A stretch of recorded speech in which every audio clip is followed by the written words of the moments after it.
सेवा बहुत कठिन वस्तु है।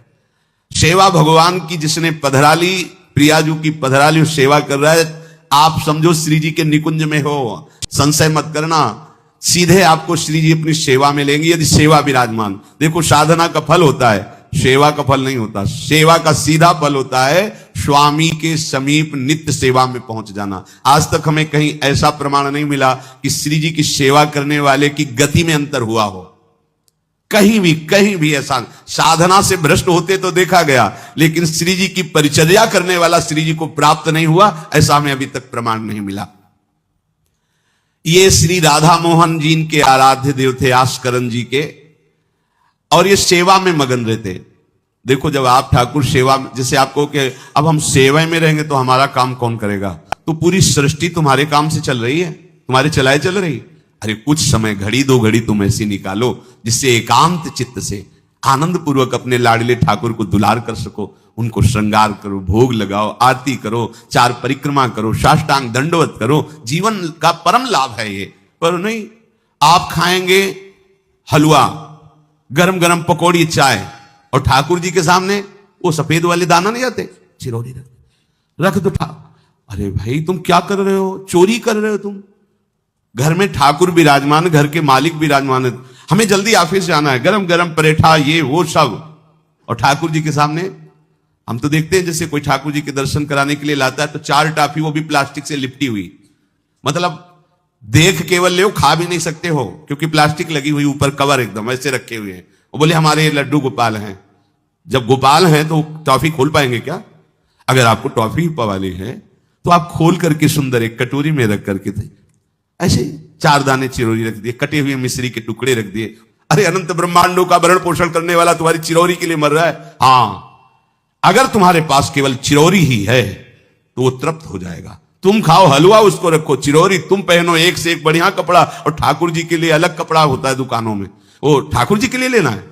पूजा, सत्यनारायण की पूजा की सामग्री गांव में जो परचून की दुकानें होती हैं कस्बों में, उनमें अलग होती है। बोले सुपारी देना, तो बोले पूजा के लिए, बोले हाँ, वो सड़ी सुपारी का अलग बैंक होता है, वो पूजा के लिए जाएगा।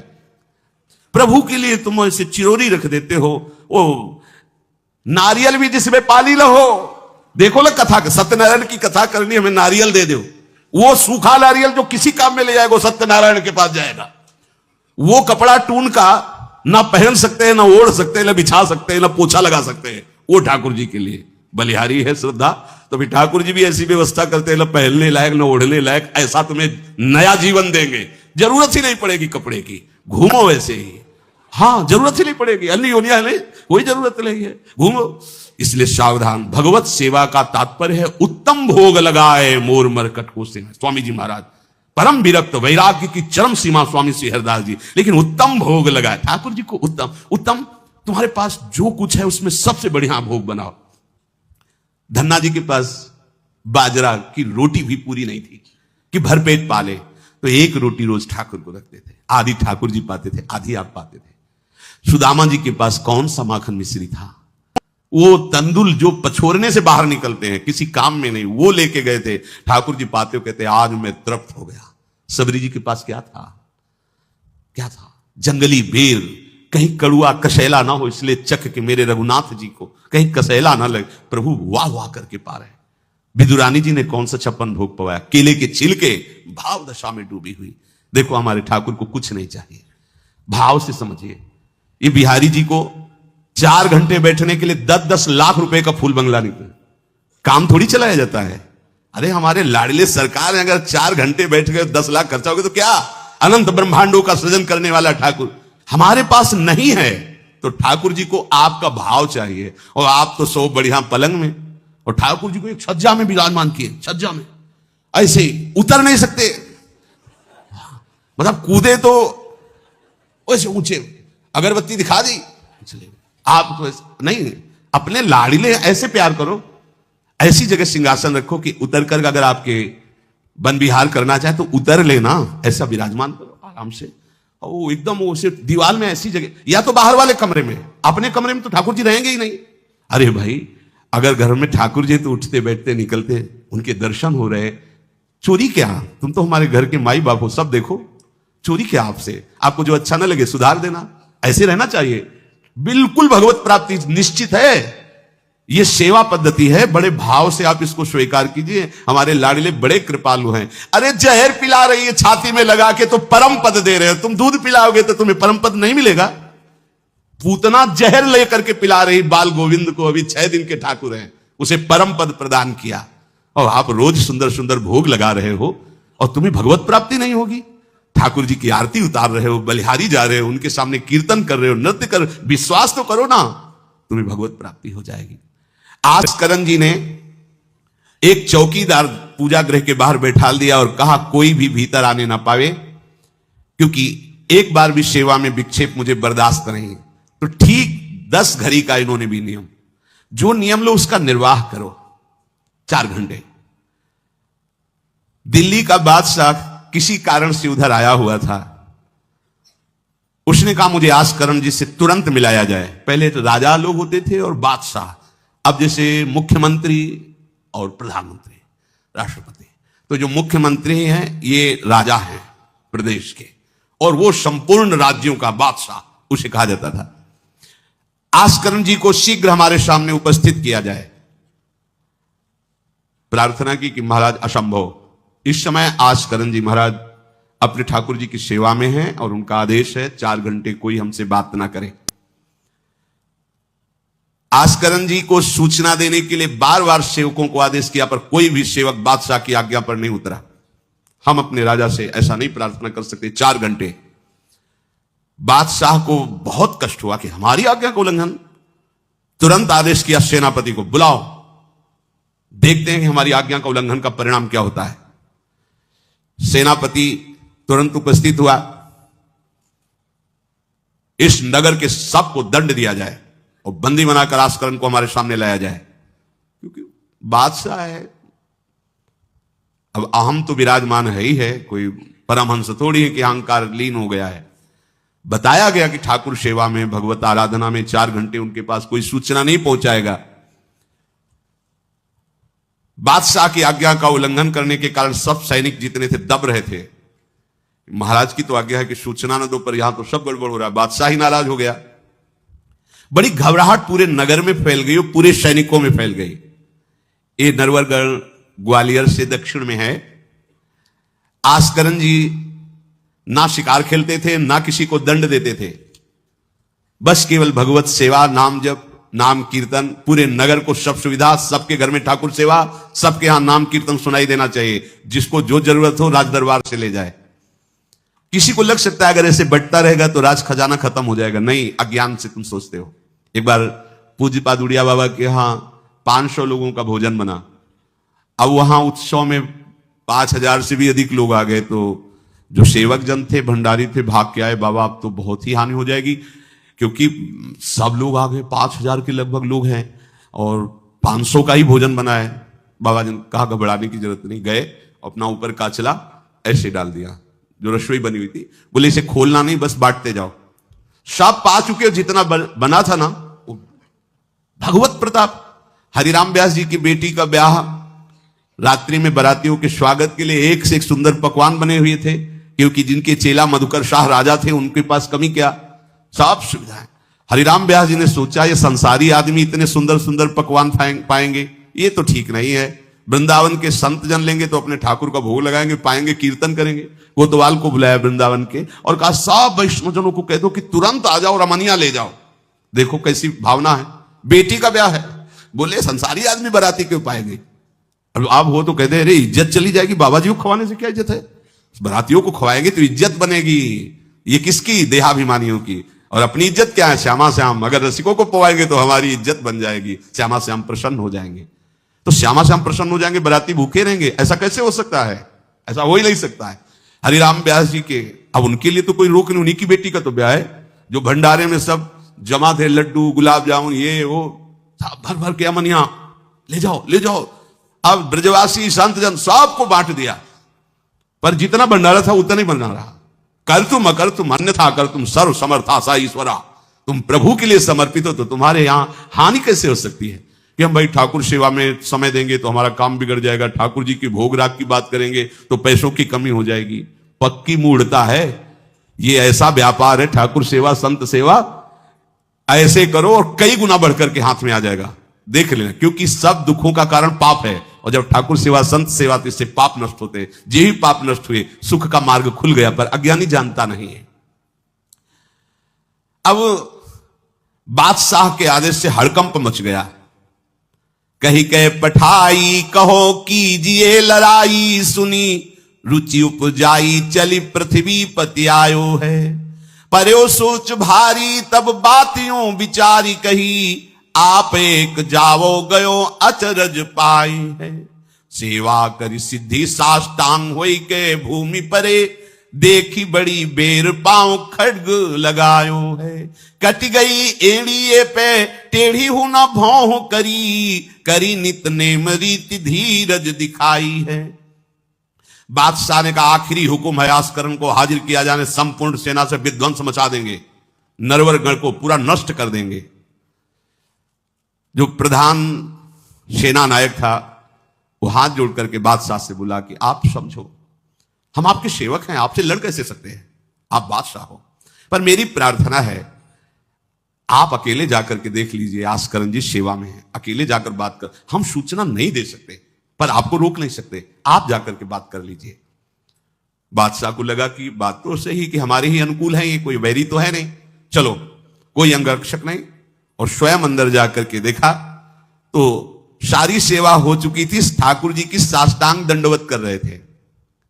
सत्संग में भी कहा है कि आप लोगों का जैसे शरीर स्वस्थ है तो साष्टांग दंडवत का नियम लेना चाहिए। अपनी ठाकुर सेवा करके 5, 7, 11, 21, 51, 108 अपने ठाकुर जी 4 परिक्रमा की, कहीं से भी 108 दंडवत। एकोपि कृष्ण कृतः प्रणामो दशाश्वमेधा व्रतेन तुल्यः, दशाश्वमेधी पुनरेपि जन्म कृष्ण प्रणामी न पुनर्भवाए। ये भीष्म जी बोल रहे हैं, एक बार हमारे श्री कृष्ण को कोई साष्टांग दंडवत कर दे, 10 अश्वमेध यज्ञ का फल और घृत स्नान का उसे प्राप्त होता है। पर 10 ये अश्वमेध यज्ञ करने वाला पुनर्जन्म को प्राप्त होता है, पर एक बार श्री कृष्ण को साष्टांग प्रणाम करने वाला पुनर्जन्म को प्राप्त। दशाश्वमेधी पुनरेपि जन्म कृष्ण प्रणामी न पुनर्भवाए। अपने पास तो भगवत प्राप्ति के लिए बहुत से अस्त्र हैं, केवल नियम पूर्वक प्रयोग करो, माया का प्रवाह बंद हो जाएगा। ठाकुर सेवा के बाद करना चाहिए साष्टांग दंडवत। हमने महापुरुषों को देखा है, गुरुजनों को देखा है। अब शरीर उस लायक नहीं है तो भाव से कर लीजिए, अगर शरीर स्वस्थ है और आप करने लायक हैं तो जरूर, जैसे माताएं बहनें सखियां हैं तो पंचांग, एक पंचांग दंडवत की, खड़े हो गए, हाथ जोड़ा, मंत्र अंदर स्मरण किया, फिर पंचांग 5, 7, 11, 21, 51 ऐसा करना चाहिए। आस्करण जी भगवत सेवा करके साष्टांग दंडवत कर रहे थे नियम पूर्वक। अब ये तो पता चल गया कि कोई आया है, पर ना नजर दी ना बात की ना रुके, उठे साष्टांग दंडवत, फिर उठे फिर साष्टांग दंडवत। बादशाह खड़ा देखता रहा, ये तो ना हमारी तरफ देख रहे हैं ना बोल रहे हैं। बहुत देर हो गई, चुपचाप, पद का अभिमान होता है।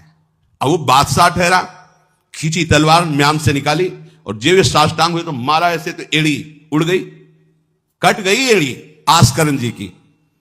लेकिन आस्करण जी ने ना दंडवत रोकी ना मुड़ करके देखा, खून की धार बह रही।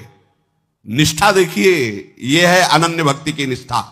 नहीं कहा कि अब रुक गए, कुछ नहीं, वैसे ही खड़े हुए, फिर साष्टांग दंडवत, फिर खड़े हुए, खून से लथपथ हो रहे, कोई कष्ट का अनुभव नहीं दिखा रहे कि आओ कहे या पीछे मुड़ करके देखे। अब तो धैर्य छूट गया बादशाह की, ये मेरे से तो अपराध बन गया, ये कोई नाटक नहीं कर रहे, ये तो सच्ची में महान भागवत है। क्योंकि जो पद का अभिमानी जन होता है वो नहीं जानता है कि भक्ति क्या होती है, भक्ति का स्वरूप क्या होता है, भक्तों की निष्ठा क्या होती है। उनको तो लगता है कि मैं अमुक पदाधिकारी हूं, मैं इतना, तो ये बाबा जी लोग भीख मांगने वाले, इनके आगे क्या जमीन में बैठे, हमारे लिए कुर्सी की व्यवस्था नहीं होगी क्या? हमारे को इस पद का अभिमान जो मिला है उसका सम्मान होना चाहिए। तो वो जिस पद में है, इस सृष्टि में कोई वो पद नहीं है, वो हरिदास पद में है, हरि पार्षद। तुम तो मायाकृत सृष्टि के किसी पद पे होगे, वो मायापति के निजी पार्षद हैं। तुम्हें दिखाई देता है भिखारी है, तुम्हें दिखाई देता है भिक्षुक है, नहीं, वो इतने बड़े बादशाह के ऐसा बादशाह पैदा ही नहीं हुआ है? चाह मिटी चिंता मिटी मनुआ बेपरवाह, और जिनको कछु न चाहिए वो साहन के साथ। नरपति सुरपति लोकपति जिनके भावे घास, जिनके भावे घास रहे परमानंद में तज सबही की आस। गर्दन उतार दोगे, अगर हरि का विधान होगा तो शरीर ही नष्ट होगा, नहीं तो हमें छू भी नहीं सकते, हमारे स्वरूप को नहीं छू सकते। भक्त अपनी निष्ठा पे होता है। एक बार भी आस्करण जी ने मुड़ करके नहीं देखा बादशाह की तरफ। अब तो धैर्य छूट गया बादशाह की, गलती हो गई हमसे। ऐसा ही होता है। नवलदास जी को वृंदावन से हरिवंश महाप्रभु के शिष्य थे, तो बादशाह तुर्की था, उसके मन में वैश्य कुल के प्रति बड़ी ईर्ष्या पैदा हुई थी। तो उसने कहा भारत में वैश्य कुल नहीं रह जाना चाहिए, नष्ट कर दो। आतंक स्वरूप उनका काटना मारना, लाखों वैश्यों का कत्ल कर दिया। पता चला कि दूसर वैश्य एक वृंदावन में भी है। आए, उनको बंदी बना लिया, सामने पेश किया, कहा सर झुकाओ। कहा तो झुक चुका है एक जगह, राधा वल्लभ लाल के चरणों में। अनंत कोटि ब्रह्मांडों के बादशाह के सामने सर झुक गया है। अब तो एक भूमंडल का जबरदस्ती बादशाह बना बैठा है। बोले जंजीरों में बांध दो इसको, रोज कोड़े लगाओ, भोजन मत दो, फिर इसको हम दंड निश्चित करेंगे, देखते हैं, बहुत अपने अभिमान में है। बांध दिया। सुबह कोड़े लगाने गए तो जंजीरें पड़ी थी और कुछ नहीं था। फिर खोजा तो वृंदावन में राधा वल्लभ जी के दर्शन के, फिर बांध के ले गए। अरे बोले तेरी जंजीरें क्या मुझे रोक सकती है? जब माया की जंजीरें नहीं रोक पाई तो तेरी जंजीरें क्या रोकी? तू लाख बार बंधवा, मुझे नहीं रोक सकता है। आखिरकार चरणों में झुका, उनका बंद करवा ये नरसंहार। तेरे इस नरसंहार से कुछ नहीं होने वाला, तू शांति से रह, ये ऐसे उपद्रव करना बंद कर।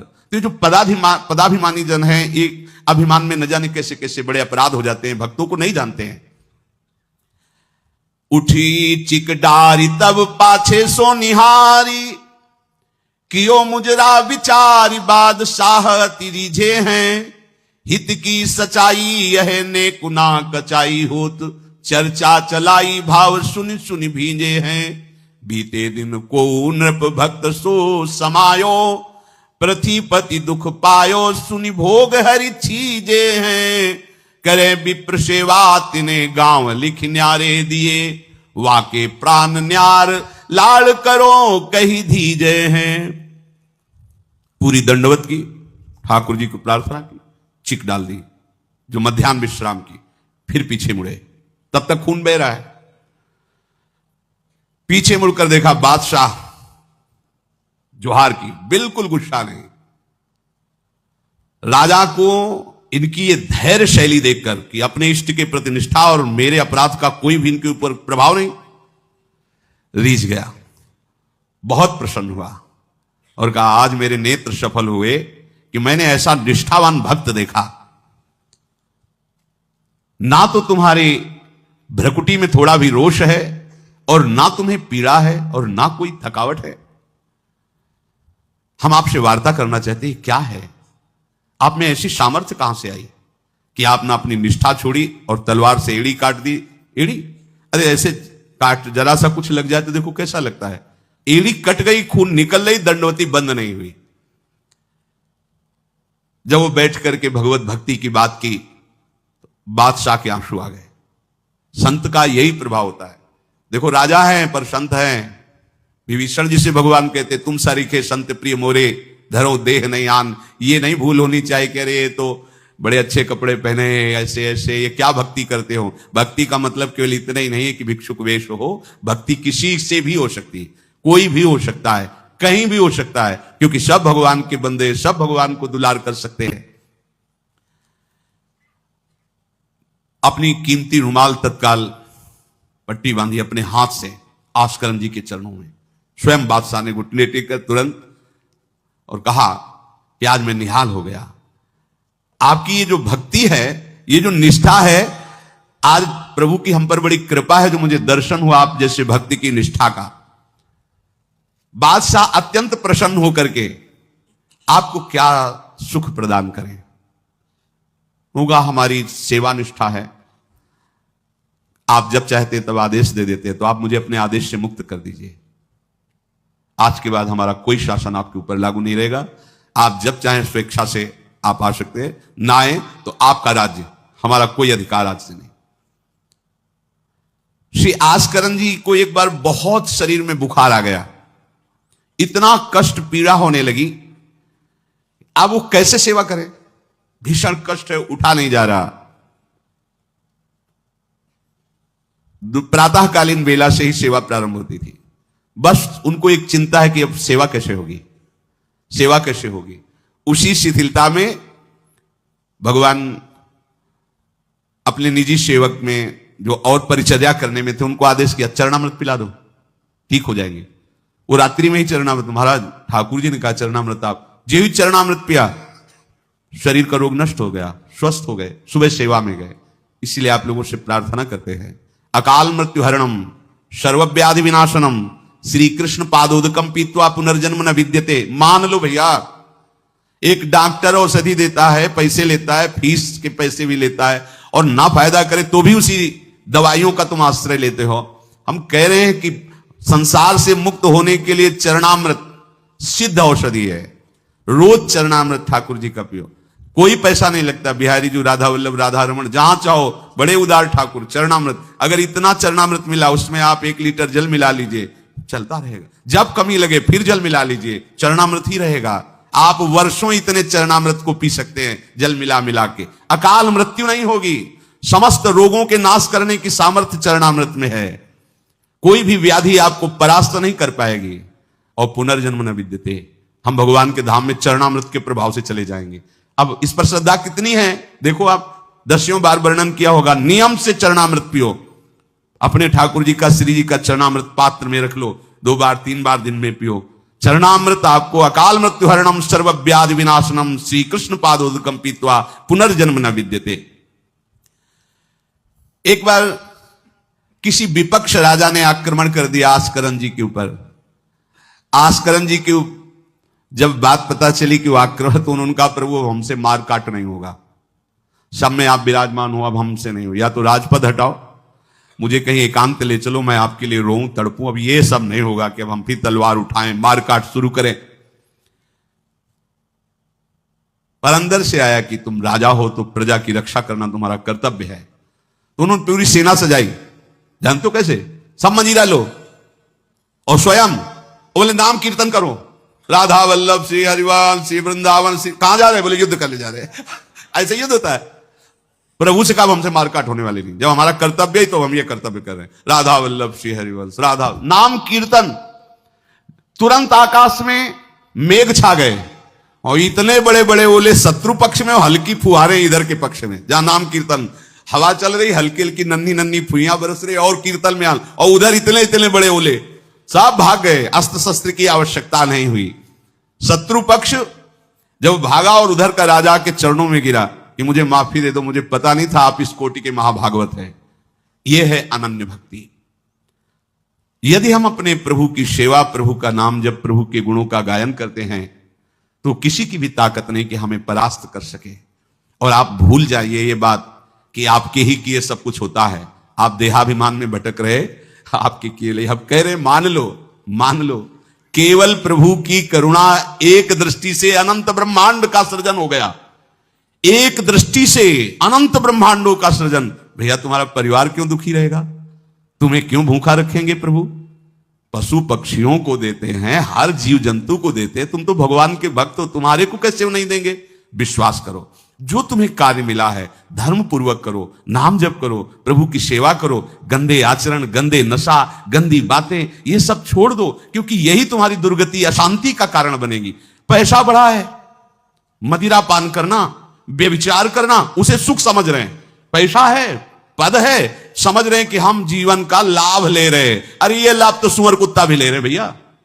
निद्रा, भय, आहार, मैथुन हर जीव भोग रहा है। तुम मनुष्य जन्म लेकर के बड़े बुद्धिमान होकर उसी भोग रहे हो, तो कौन सी बात? तिनते खर सूकर स्वान भले, गोस्वामी तुलसीदास जी। सुअर कुत्ता गदहा उससे अच्छे। क्यों? क्योंकि अपने कर्म भोग कर ऊपर की तरफ उठ रहे हैं, उनके पाप नष्ट हो रहे हैं। वो आप ऊपर उठकर मनुष्य जन्म कर प्राप्त करके पाप कर्म कर रहे हैं, आप नीचे अधोगति को जा रहे हैं।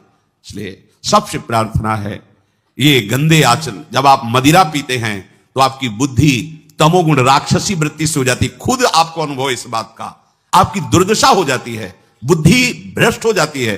फिर व्यभिचार, जुआ, चोरी, हिंसा कैसे आपको सुख प्रदान करेंगे? ये जो निकृष्ट हैं, जो अधर्म है, जिनकी क्रिया ही दुखमय है, उस दुख से तुम कैसे सुख प्राप्त कर सकते हो? धर्म से चलो, गृहस्थ हो तो धर्म पूर्वक चलोगे तो गृहस्थी में ही भगवान तुम्हारा मंगल कर देंगे, भागने की जरूरत नहीं है। नाम जप करो, ठाकुर सेवा विराजमान करो, जो रूखा सूखा हो अपने ठाकुर को लाड़ लड़ाओ, अंतिम श्वास तक भगवान कृपा कर ही देंगे। हमारे जीवन का उद्देश्य भगवत प्राप्ति है। इन किन प्रकारेण अब हमारा जन्म इस संसार में ना हो, हम प्रभु के पास जाकर उनकी सेवा में रहें सदैव, जहां न मरना है, न जन्मना है, न दुख है, न सुख है, न बीमारी है, कोई किसी भी तरह का जहां लेस मात्र भी कष्ट नहीं है, प्रलय और महाप्रलय की वायु भी जहां प्रवेश नहीं करती, वो हमारे प्रिया प्रीतम का नित्य धाम है, वही हमारी विश्राम भूमि है। हम सब खूब राधा नाम जप करें और आकांक्षा करें कि इसी जन्म में हमें भगवत प्राप्ति हो।